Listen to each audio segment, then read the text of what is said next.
Hello friends, welcome to my channel. আজকের আমি একটা নতুন বিষয় নিয়ে আলোচনা করব। আজকের আমার আলোচনার বিষয়টি হলো একটু ভিন্ন ধরনের। এই বিষয়টি এডুকেশনের একটি গুরুত্বপূর্ণ বিষয়। অর্থাৎ তোমরা যারা এডুকেশন অনার্স, ক্যালকাটা ইউনিভার্সিটির এডুকেশন অনার্স নিয়ে পড়ছো, সেখানকার যে সিলেবাস, সেই সিলেবাসে তোমরা দেখবে সেকেন্ড সেমিস্টারে বেশ কিছু সাইকোলজিক্যাল থিওরি কিন্তু আমাদের পড়তে হবে।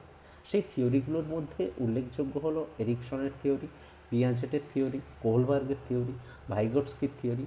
এইরকম বেশ কিছু থিওরি কিন্তু আমাদের জানতে হবে।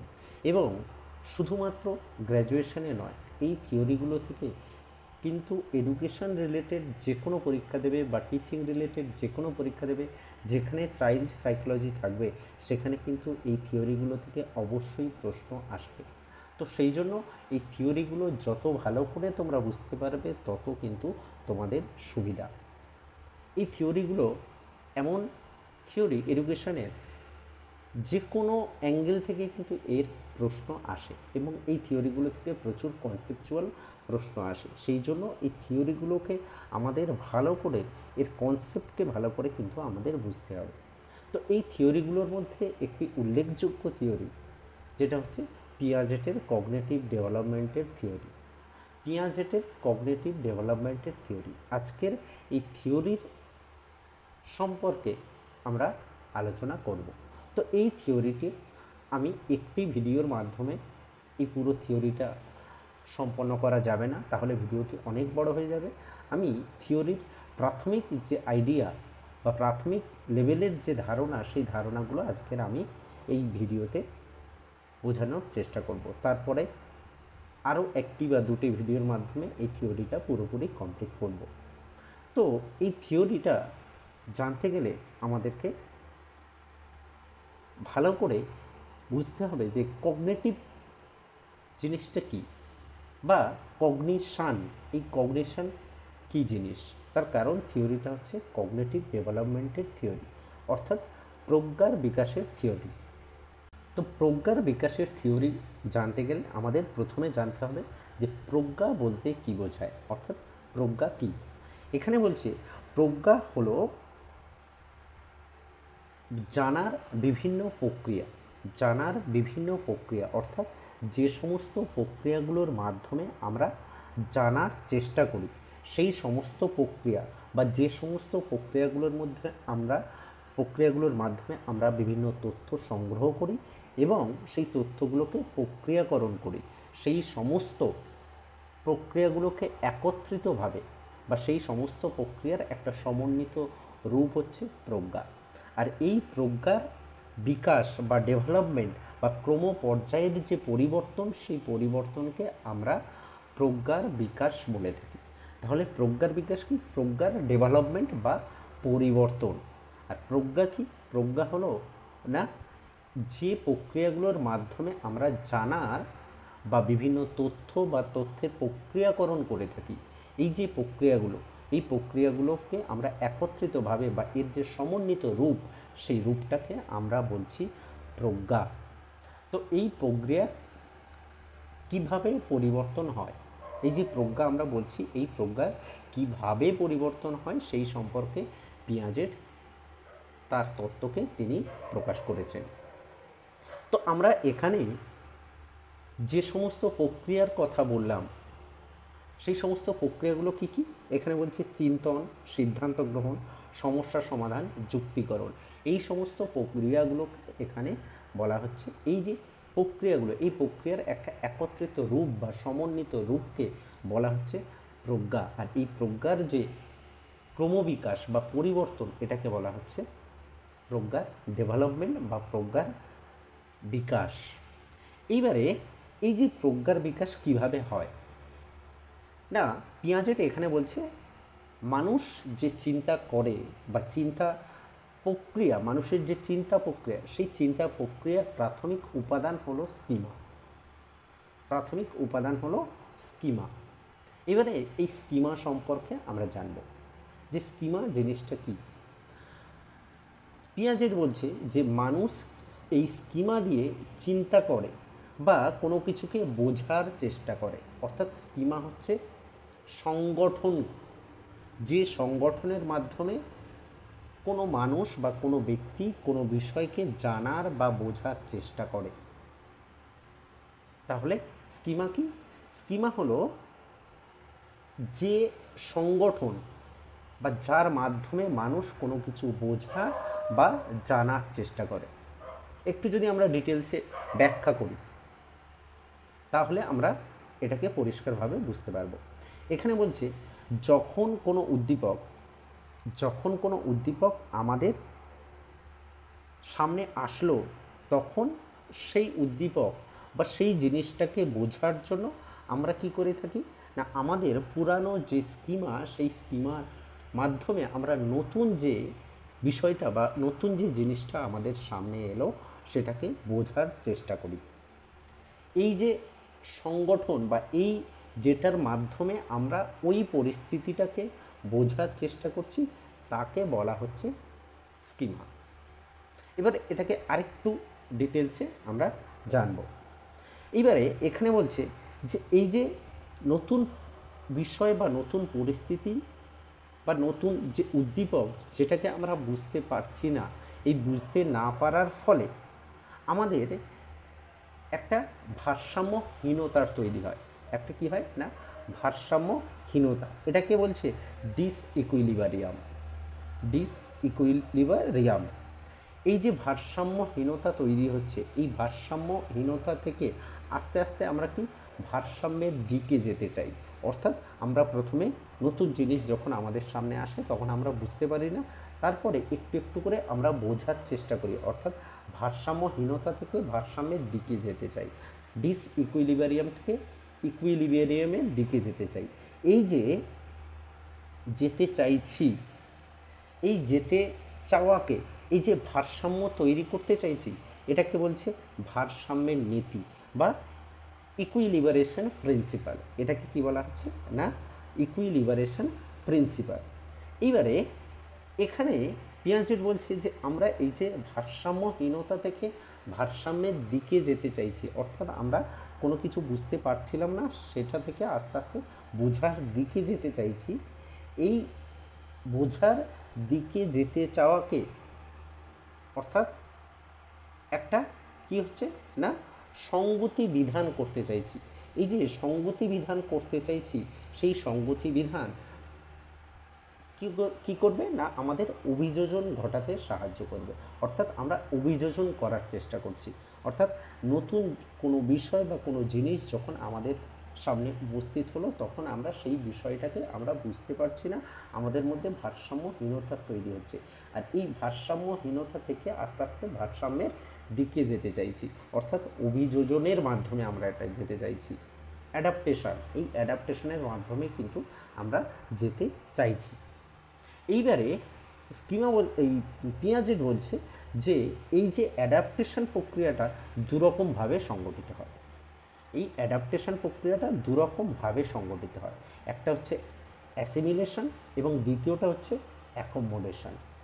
তাহলে একটা অ্যাসিমিলেশন এবং একটা অ্যাকোমোডেশন। অ্যাসিমিলেশন কোনটা না, যখন নতুন কোনো উদ্দীপক আমাদের সামনে এলো তখন আমরা পুরানো স্কিমার সঙ্গে সেটাকে মেলাতে চাই। যখন আমরা মিল পাই তখন আমরা কি করি না, সেই নতুন যে উদ্দীপক বা যে নতুন পরিস্থিতি সেখান থেকে অভিজ্ঞতা আমাদের পুরানো স্কিমাতে যোগ করি। অর্থাৎ যখন নতুন কোনো অভিজ্ঞতা আমাদের পুরানো স্কিমার সঙ্গে যুক্ত হয় তখন সেটাকে বলছে অ্যাসিমিলেশন বা আত্মীকরণ।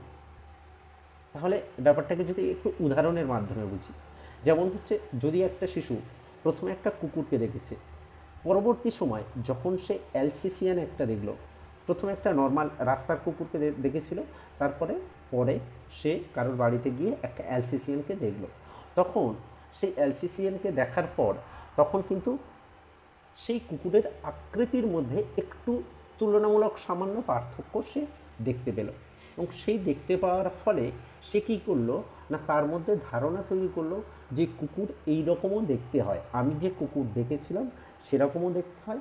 আবার যখন সে জানলো যে এটা কেউ কুকুর বলে তখন সে তার যে পুরানো ধারণার সঙ্গে আবার নতুন ধারণার সংযোগ করলো। অ্যালসেশিয়ানকে দেখার পর আবার সে তার আবার নতুন করে ধারণা সংযোগ করলো যে কুকুর এরকমও দেখতে হয়। যেমন হচ্ছে পাখি, বিভিন্ন রকমের পাখি, এক রকমের পাখি দেখলো, তারপরে আবার আর এক রকমের পাখি দেখে যখন সে বুঝলো যে এটাও পাখি, তখন সে আবার সেই নতুন পাখিটার যে বৈশিষ্ট্য বা যে গুণ বা যে কালার যেটা নতুন দেখছে, সেটাও সে পুরানো ধারণার সঙ্গে সংযুক্ত করলো। এই যে পুরানো ধারণা বা পুরানো স্কিমার সঙ্গে নতুন তথ্য সংযুক্ত হওয়া, এটাকে বলছে অ্যাসিমিলেশন।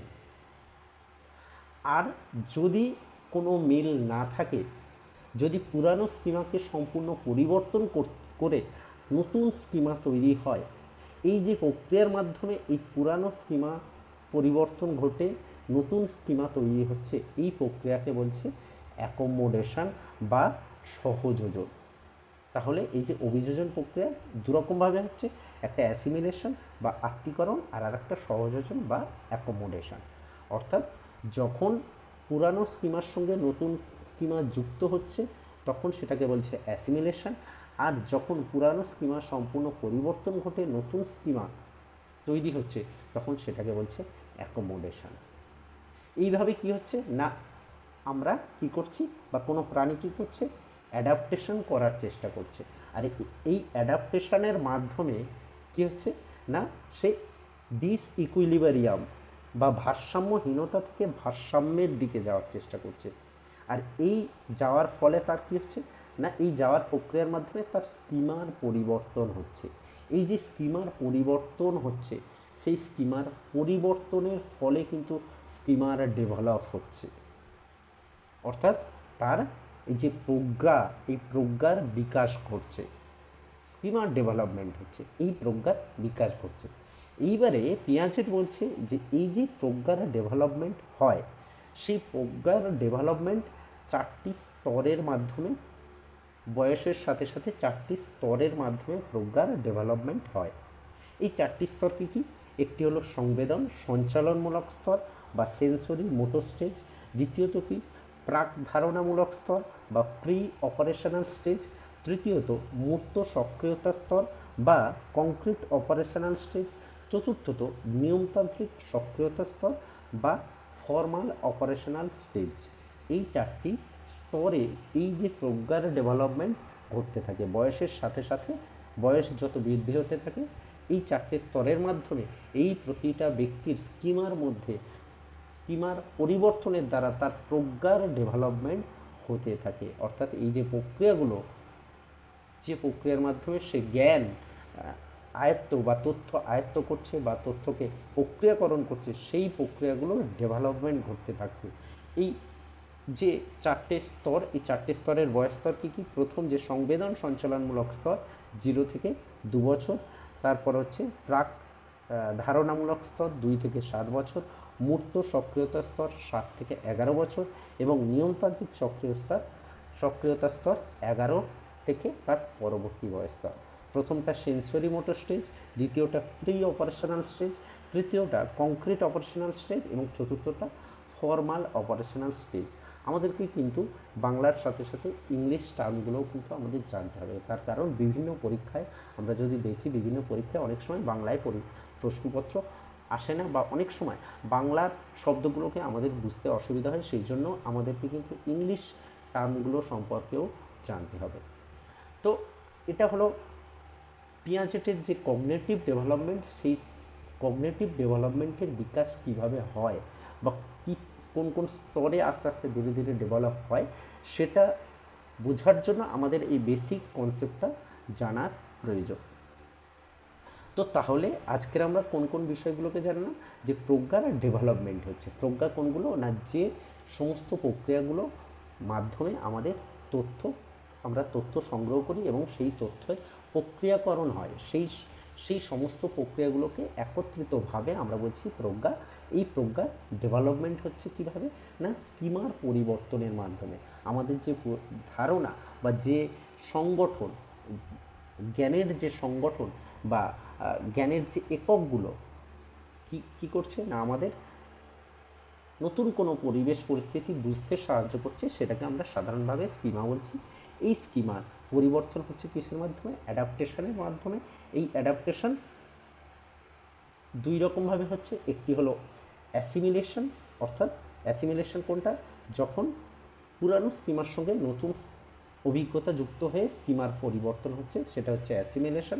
আর সম্পূর্ণভাবে পুরানো স্কিমা পরিবর্তন হয়ে নতুন স্কিমা তৈরি হচ্ছে, তখন সেটা অ্যাকোমোডেশন বা অভিযোজন। এই দুটো প্রক্রিয়ার মাধ্যমে অ্যাডাপ্টেশন হচ্ছে। এই অ্যাডাপ্টেশনের মাধ্যমে আমরা কি হচ্ছে না, আমাদের ভারসাম্যহীনতা, আমাদের মধ্যে যে ভারসাম্যহীনতা তৈরি হয়েছিল, সেটা থেকে ভারসাম্য, ডিসইকুইলিব্রিয়াম থেকে ইকুইলিব্রিয়ামের দিকে আমরা যাচ্ছি। এইভাবে অভিযোজনের মাধ্যমে কিন্তু প্রজ্ঞার ডেভেলপমেন্ট হচ্ছে। আর এই প্রজ্ঞার ডেভেলপমেন্ট 4টি ধাপের মাধ্যমে হয়। এই 4টি ধাপ সম্পর্কে আমি নেক্সট ভিডিওতে আবার আলোচনা করব। এটি হলো এই পিয়াজেটের ডেভেলপমেন্ট থিওরির প্রথম ভিডিও। আমি আরও একটি বা দুটি ভিডিওর মাধ্যমে এই পিয়াজেটের কগনিটিভ ডেভেলপমেন্ট সম্পূর্ণ বিষয়টাকে আমি বোঝানোর চেষ্টা করি। তো এইবারে নিয়মিতভাবে এডুকেশন সাবজেক্টের বিভিন্ন বিষয়, গ্র্যাজুয়েশন বা ক্লাস 11-12-এর বিভিন্ন বিষয় নিয়মিতভাবে কিন্তু আমি এই চ্যানেলে আলোচনা করব।